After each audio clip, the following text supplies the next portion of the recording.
I don't know if that's of any value to you, but it's important to give it consideration because I learned the hard way. I don't think people were harmed by my good intentions, but I know that some of the things that fell apart after we worked hard on them had an awful lot to do with my lack of knowledge of the difference between projects and processes. These projects inevitably, even those that you're charged to show how it's going to be sustained, the involvement, startup, implementation, some assessment, they're short-term. The process of development, even with that one initiative, is long-term. There is no magic bullet.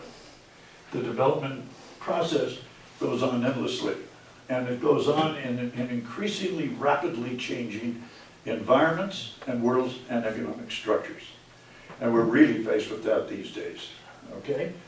Next thing is, and this is not in any way compromising Engineers Without Borders objective in dealing with wells, water, delivery, and sanitation. But there is another kind of dilemma that is hard to merge into because you're charged with a limited amount of time and funds to do the good thing you want to do in the environment you're in. But you're faced with this single factor input. Okay, example.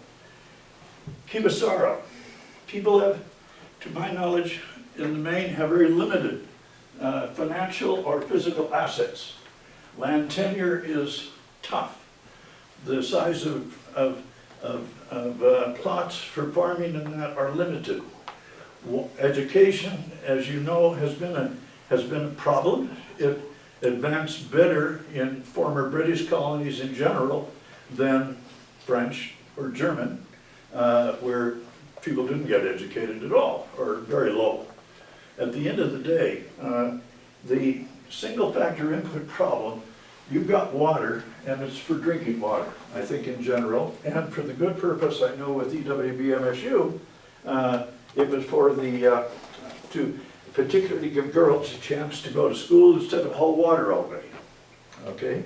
Those are really important trends. And education actually has advanced more rapidly than some of the other needs. Now, single factor input. Over the years and I have no idea where MSU is now in this matter on their chapter, I had indicated to Matt, Joe, Eric, Katie, and others that usually when we were with TechnoServe, you're doing small enterprise development in rural areas, most of that activity was geared to food production or feed production, but it was always in a process related to what the local resources and potential actually were. And that meant that, in fact, that's what I had to convince Ed of initially. Ed wanted to do something called intermediate technology, deliver intermediate technology in various forms. I said, that is what people ultimately need. If you say, do you want it? People say, yeah. If you say, what are your objectives in general? What would you like your lives to be and what does it take? Wanted to increase their food production, they wanted to educate their kids. Without exception, every single country I worked in at the grassroots level, I asked people what their main priority was in generating profit from any business activity they engaged in. And it always came out, number one, put the kids through school. And that reverted back right to my own origins. Mother with an 8th grade education, father with a high school education. Opportunities limited, okay?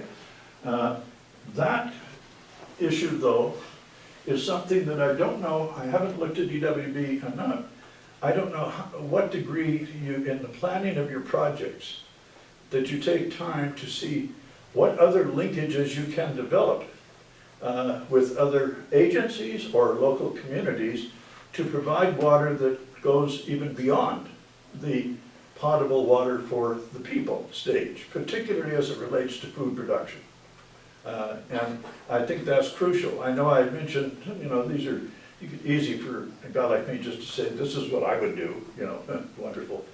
I say to them, your work with schools, would there be any way to you inculcate in them demonstration horticultural farms with, and it's very easy, with the drip irrigation from the well that you have, to educate and get a chance for the people in the area or the extension officers from the Ministry of Agriculture to help people learn from that farm with the students there and sell the produce to help advance the school's goals and objectives, all right?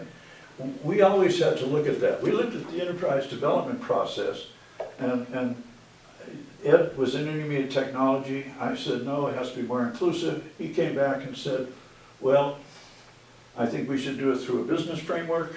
I said, my background is such that business usually screws people badly. They don't win. It ends up creating elites and disparities, which does happen. But he said, well, we have to work on it. We came up with this notion. We viewed small enterprise development and everything that goes with it, including water resources that were built in, as tools to create wealth, two kinds of wealth. Monetary wealth and opportunity wealth, because people then can see that they have a chance to look beyond the day-to-day survival process. And again, I'm not sure that that works well with what you deal with, but I find that is really important. Now, when I started out in this discussion, big discussion, me talking, that, you know, sustainability is really a function of whether it is subject to cruel or good change. But it's almost impossible in most of the countries, certainly those that are engaged now in the most difficult, extreme poverty levels, to move beyond that, and if they do, that it will be sustainable in its own right, because of political, social, environmental forces that affect everything on this planet, okay? Having said all of that now, I would like, first of all, any questions on that? I just ask you guys a couple of questions and get your responses and see if there's any value in what I'm dealing with thus far. And I'll be more practical now. Although I hate that reference, I'm supposed to be teaching a tool. When what I just said, if you don't, yeah, I'd like to say, you know, if I'd known what I just said when I started in 1963 in Africa, you know, God, it would have been easier. But I've had a very full life, and I wouldn't have had if I didn't engage in this field. I mean, I really know that. And I had no basis to do it. It happened. Any questions thus far? Yes, sir. So you're talking about asking the communities what they want, just a broad question, where they want to go, what they want to see. Yeah. And then in the next few sentences, you're talking about specific technologies, you know, drip irrigation from wells. I'm curious, how do we draw, and how do you connect those dots? How do you connect those dots without pushing your agenda on them?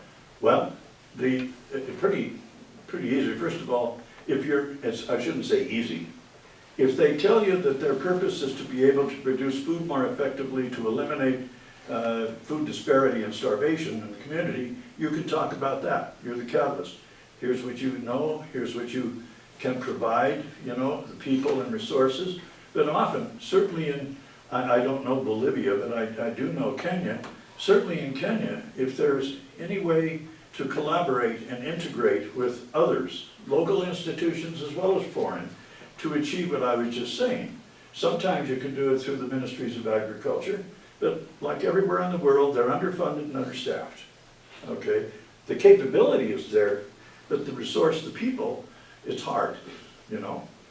But that's what I mean. It would have been very different if I'd come in and just walked around the community, saw the school, saw a patch of land next to it, the girls carrying water, and came in and I said, okay, sit down, here's what we're going to do. See the difference? They're going to look at you, what? Especially when you're talking about how you want to use land. Another function of this, though, is in many smallholder cropping environments, it is extremely difficult to integrate the productivity of each one of those farmers without some collective involvement in key areas. And this is where knowledge versus the labor and stakeholder ownership issue comes in. I'll give you an example in Kenya. We, TechnoServe, worked with 2 village groups, a really indigenous cooperative, and a couple of pretty elite Kenyans, and 2 former British citizens that were Kenyan citizens, okay? This was in an area near Voi, that's between Nairobi and Mombasa. Voi is an outcropping with a spring. It sits in an area where there's, to the north and east, is a massive game reserve called Tsavo. And to the west, the balance of that massive game reserve. There are no fences, okay? The World Bank had come in there before our arrival and was making loans to help the cattle people in those areas, including the Brits, to raise cattle, to sell local market, or to upgrade and market, okay? We looked at it, and it was a very attractive project, and every individual group wanted to do something, but there was no way to make that work. So with our Kenyan professional staff in veterinary science, in breeding, in marketing, and input supply capabilities, we got the people. Everybody had 10% of the venture. It wasn't farmed as a cooperative. It was called